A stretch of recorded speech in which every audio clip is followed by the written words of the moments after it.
여러분 안녕하세요. 오늘은 동물 친구들이 캠프파이어를 할 예정이래요. 우리도 폴리숲으로 떠나볼까요?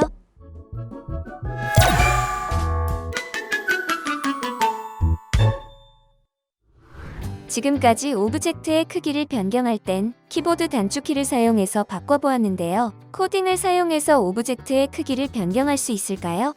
이번 유닛에서는 오브젝트의 가로, 세로, 앞뒤 크기 또는 전체 크기를 설정해서 오브젝트가 내가 원하는 시점에 커지거나 작아지게 할 수 있는 방법을 알아보겠습니다.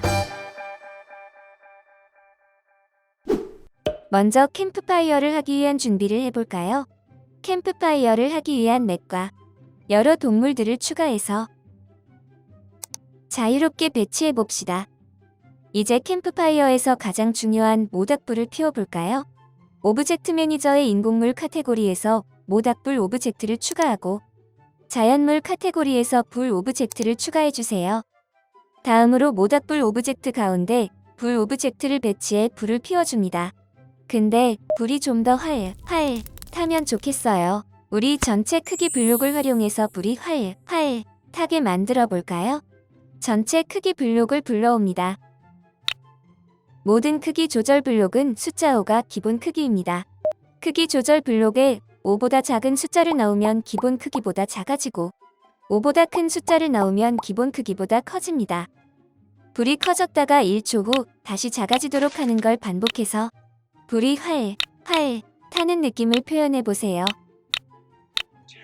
짜잔! 완성됐습니다. 그럼 캠프파이어를 시작해 볼까요?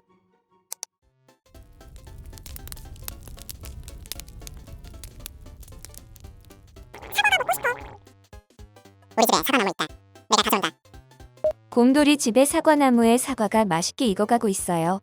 사과를 점점 커지게 해서 바닥으로 쿵 떨어뜨리면 곰돌이가 가져갈 수 있겠어요. 사과를 떨어뜨려 볼까요? 오브젝트 매니저의 식물 카테고리에서 하단 오브젝트를 가져와 단축키로 크기를 늘려 넓은 바닥을 만들어줍니다. 다음으로 식물 카테고리의 사과나무 오브젝트를 가져온 후 전체 크기를 10으로 해서 크게 만들어 봅시다.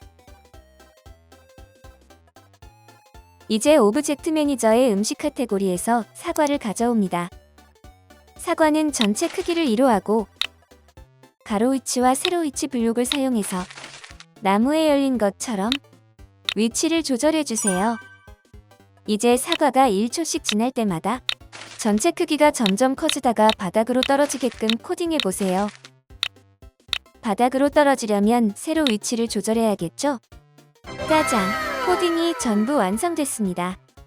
곰돌이가 도착한 모양이에요.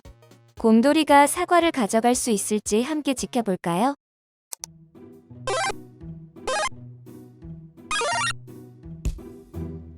사과가 엄청 크다. 곰돌이 힘 세다.